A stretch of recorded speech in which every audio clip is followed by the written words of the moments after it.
How cool is it that Elon went to recover the two astronauts that were stranded in space? Back in the 1960s, this would have mesmerized everybody. It's the epitome of engineering. It's totally awesome, and it definitely shouldn't be a political issue. Which is why I almost didn't make this video. As you know, I only make political content, and this has been turned into a political issue, so welcome to the doghouse.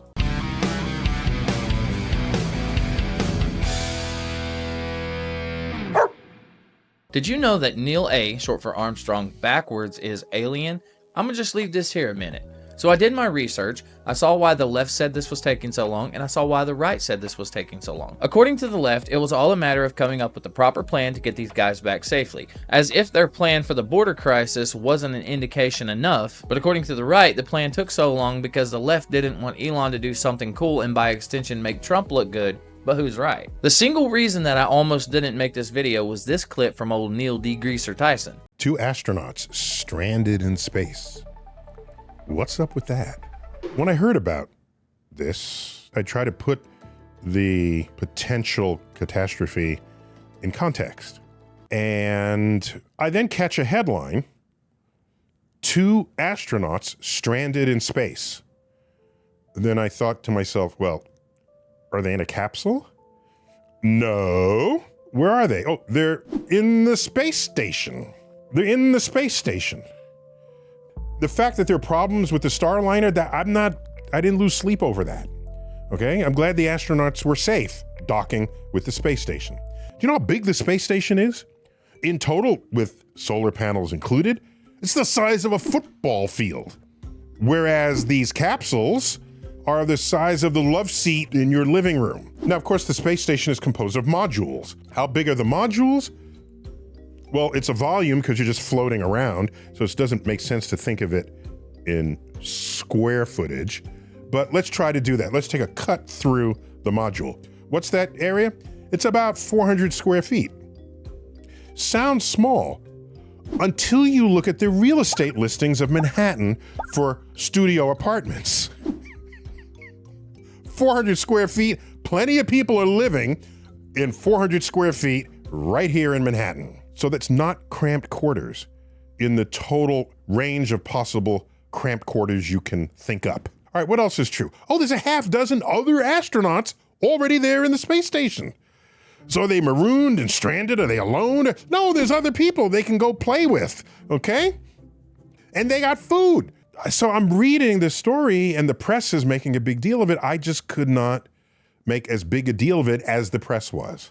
If I were one of those 2 astronauts, Sunita or Butch, and I get the call from NASA, we can't take you down on the Boeing Starliner. You gotta wait 6 months for a different vessel to rescue you. My reaction would be, cool. I get to spend more time in space. Now, I like to watch old Neil deGreaser because he's very smart. He likes to run it play by play and try to articulate as best he can by putting himself in the shoes of the people involved. But he's also a bit of a con job from time to time, so I try to take it with a grain of wisdom.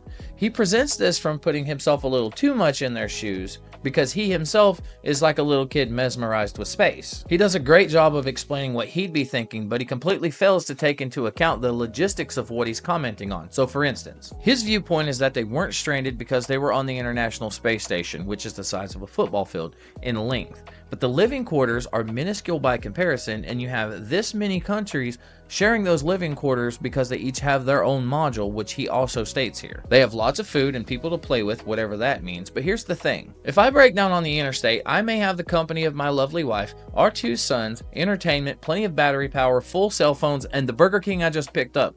But that doesn't make me any less stranded. I will be making a phone call, and somebody will be coming to pick me up because I'm still stranded. And the second reason he says they're not stranded is because they love space so much that they don't mind their 8-day mission turning into 10 months. In fact, they'll be over the moon about it. But I have a bone to pick with this theory. But after 9 months in space, both astronauts will have their fair share of health challenges. Now, according to NASA, for example, bones lose 1% of their density for every single month in space.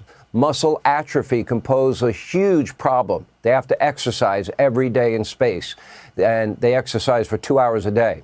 The eyes, the brain structure also change in space due to the lack of gravity. This can cause blurry vision and other serious problems. Now, I'm not a math whiz or a bone doctor, but if I'm doing the math right, that would mean taking a cross-section of bone, taking a tenth of that and just deleting it.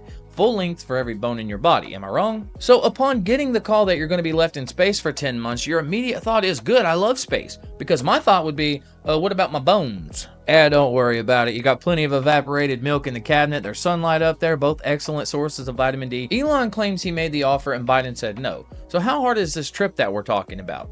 According to Google, the ISS travels about 250 miles above the Earth's surface, which really isn't that far. So to put it into perspective, that's Daytona to Fort Myers. Now granted, it's a much more difficult 250 miles to travel, obviously more than Boeing can handle. But understand that this capsule traveled more sideways on the way down than it did down.